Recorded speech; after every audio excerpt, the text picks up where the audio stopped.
Welcome to my channel Echoes of Coin.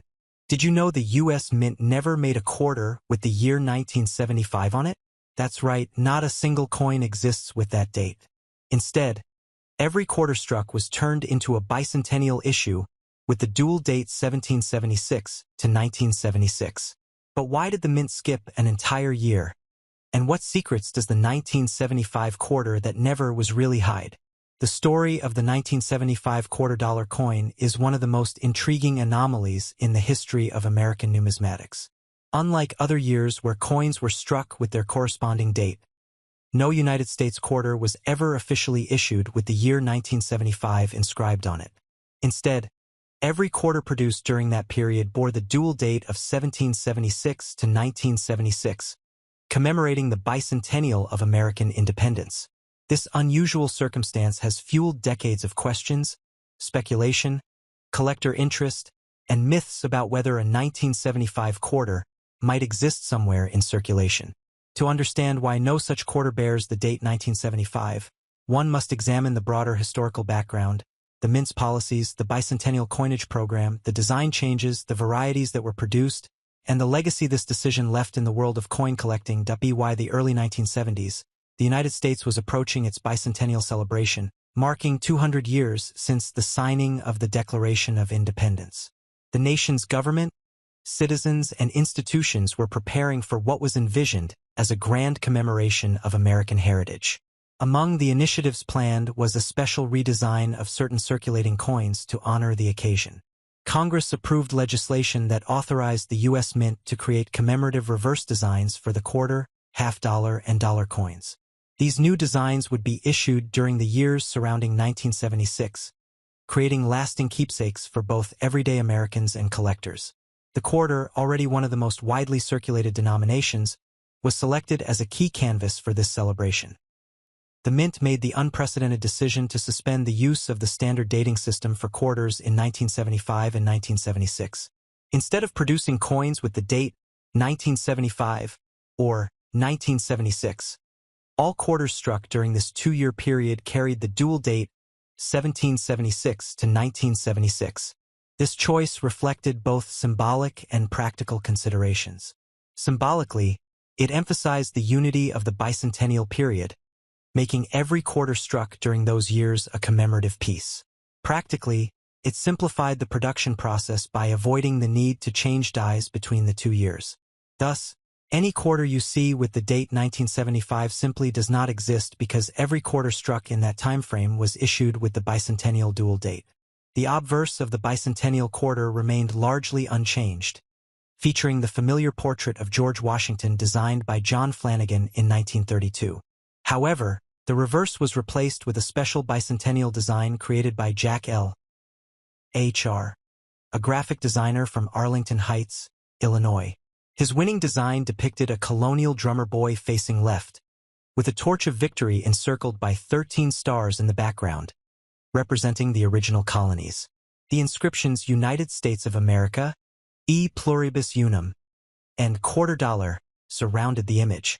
The dual date, 1776 to 1976, was placed on the obverse beneath Washington's bust. This design marked one of the most distinctive departures from traditional U.S. coinage in modern history and remains an iconic reminder of the bicentennial celebration. The production of bicentennial quarters was massive. The U.S. Mint struck billions of them at the Philadelphia, Denver, and San Francisco mints to ensure wide availability. The Philadelphia Mint coins carried no mint mark, the Denver Mint coins bore a D, and the San Francisco Mint struck both clad-proof and 40% silver versions with the S mint mark. Collectors and the general public eagerly set aside examples, and many of these coins remain common in circulation even decades later. Yet, their sheer ubiquity belies the fact that they are also among the most distinctive and widely recognized commemorative coins ever produced in the United States. For collectors, the absence of a 1975 dated quarter creates both fascination and occasional confusion. Novice collectors sometimes search for 1975 quarters, only to discover that none were made. This leads to widespread myths and claims of rare discoveries, often fueled by internet rumors and misunderstandings. The truth is clear. No quarter exists with the single date 1975, and any such coin encountered is either altered, misread, or counterfeit. However, the very fact that the mint skipped an entire year's date for a major denomination makes this coinage story unique. It represents a conscious departure from tradition, driven by the desire to emphasize the nation's bicentennial in a bold and lasting way. The decision to issue dual-dated coins instead of a 1975 quarter also reflects the larger philosophy of how coinage can serve as a medium of national identity. Coins are not merely tools of commerce. They carry cultural symbols, historical references, and messages about what a society values. In this case, the mint chose to forego the routine dating system to highlight a moment of extraordinary national pride. This choice transformed every quarter minted during that period into a circulating commemorative, ensuring that every American had the opportunity to hold a bicentennial coin in their hands. It democratized the commemorative experience, making it available to millions rather than restricting it to special-issue collector's items.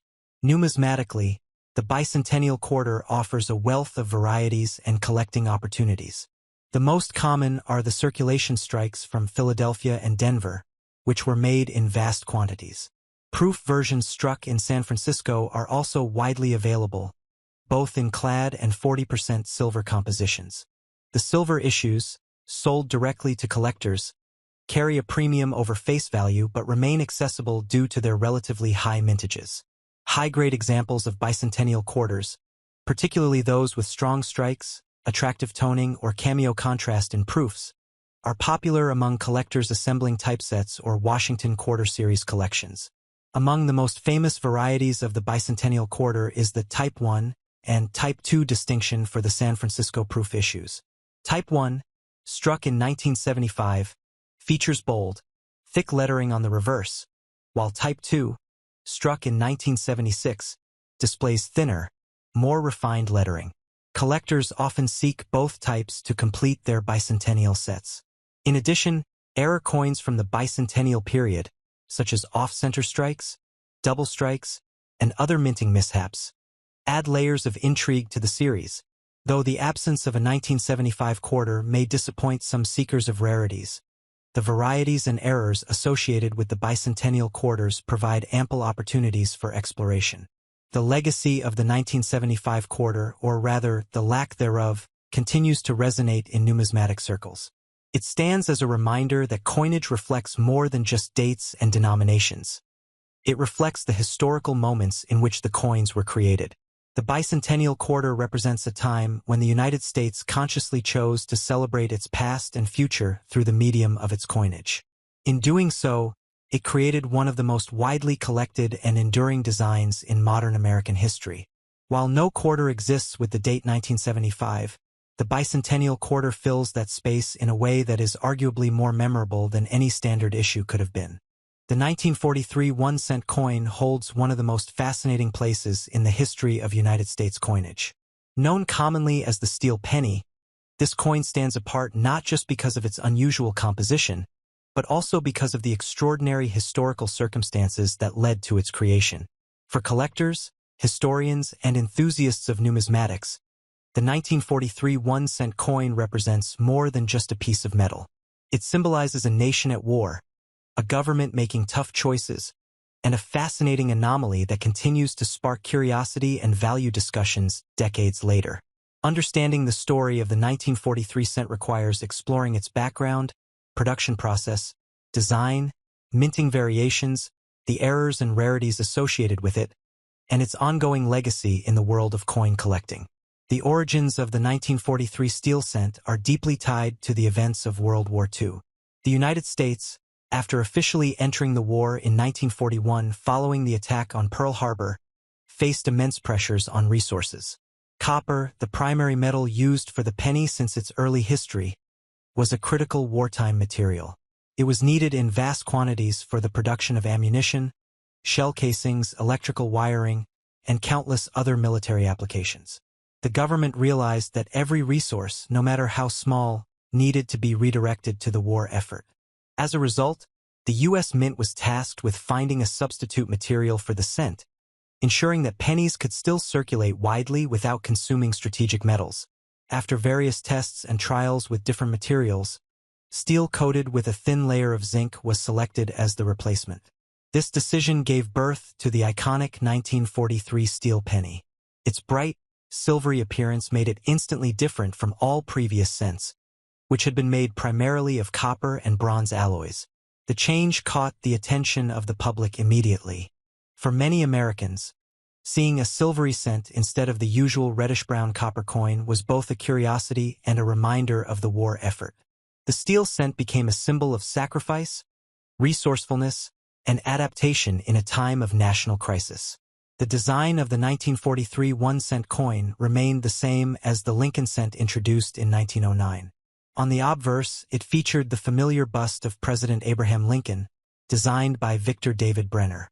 This portrait had already become iconic by the early 20th century and remained unchanged for decades. Around Lincoln's profile, the inscriptions included "In God We Trust" along the upper rim, "Liberty" on the left, and the date 1943 on the right. The reverse of the coin retained the simple yet bold wheat ears design, also by Brenner, framing the inscriptions 1 cent and United States of America, with the motto E pluribus unum appearing above. The only difference was the metal composition, which dramatically altered the coin's look and feel. From a practical standpoint, the steel penny presented both advantages and challenges. On the one hand, using zinc-coated steel preserved copper for the military, aligning with the nation's priorities during wartime. On the other hand, the coin was less durable than copper-based cents. The zinc coating wore away over time, exposing the steel beneath to rust and corrosion. Many surviving steel cents today show signs of damage, pitting, and discoloration. Furthermore, the coin's silver-like appearance caused occasional confusion with dimes, leading to complaints from the public. Despite these issues, over 1 billion steel cents were produced across the Philadelphia, Denver, and San Francisco mints, ensuring that they remained a common sight in circulation throughout 1943. The sheer scale of production makes the 1943 cent one of the most common coins from the World War II era. Yet, within this enormous mintage, there exist variations and errors that have become legendary in numismatic circles. The most famous of these is the 1943 copper penny, a coin that was never intended to exist. Due to leftover copper planchets from 1942 being fed into the presses by mistake, a very small number of 1943 cents were struck in copper instead of steel. These coins are among the rarest and most valuable Lincoln cents ever discovered, with only a few dozen known to exist. A genuine 1943 copper penny can sell for hundreds of thousands of dollars, making it a holy grail for collectors. Conversely, in 1944, after the mint returned to copper-based alloys made from recycled shell casings, a few steel planchets were accidentally struck with the 1944 design, creating another rare and sought-after error coin. Collectors prize the 1943 steel cent not only for its historical significance but also for the variety of conditions and finishes in which it can be found. Uncirculated examples, still bearing their original zinc coating and bright luster, remain relatively accessible due to the high mintage. However, coins that have toned attractively or remain in pristine condition without signs of rust can command higher premiums. Proof-like specimens, experimental strikes, and error coins add further layers of intrigue to the 1943 cent story. Over the years, the coin has been featured in countless articles, books, and exhibits, cementing its place as one of the most talked about U.S. coins of the 20th century. The steel cent also reflects the broader theme of how coinage adapts to national needs. Throughout history, coins have been altered, redesigned, or reformulated in response to economic pressures, wars, and resource shortages. The 1943 cent serves as a clear example of how even small denomination coins are not immune to the forces of history. For school children, it provided a tangible reminder of the war effort. For collectors, it became an object of fascination. For the government, it was a solution to a pressing logistical problem. Decades later, the coin continues to spark discussions not just about its monetary value, but about the resilience and creativity of a nation under strain.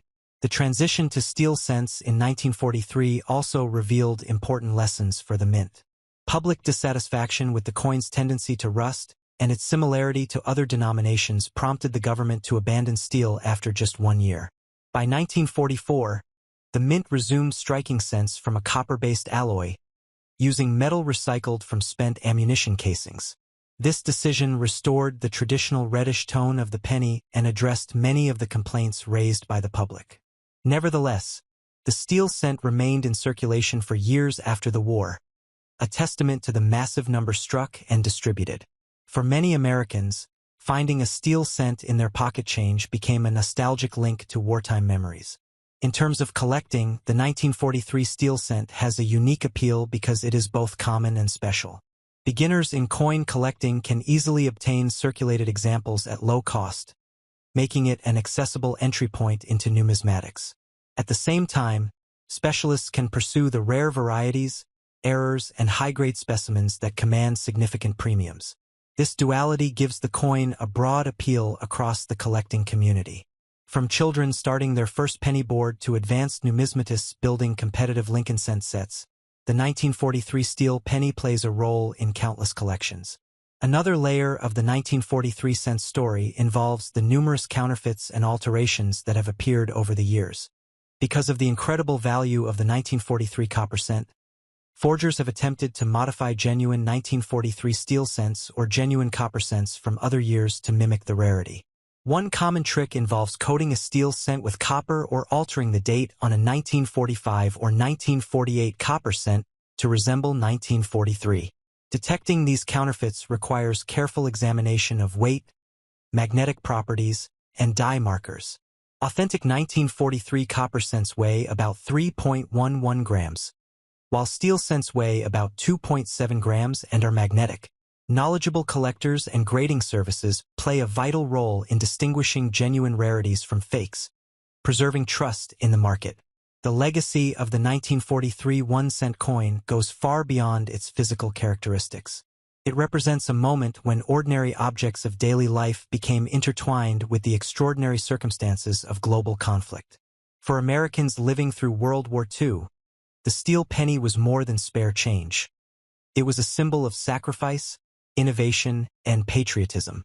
For modern collectors, it remains a link to that era, a reminder that coins can carry stories as valuable as their metal content. The 1943 steel cent may have been born of necessity, but it has endured as a cultural and historical icon.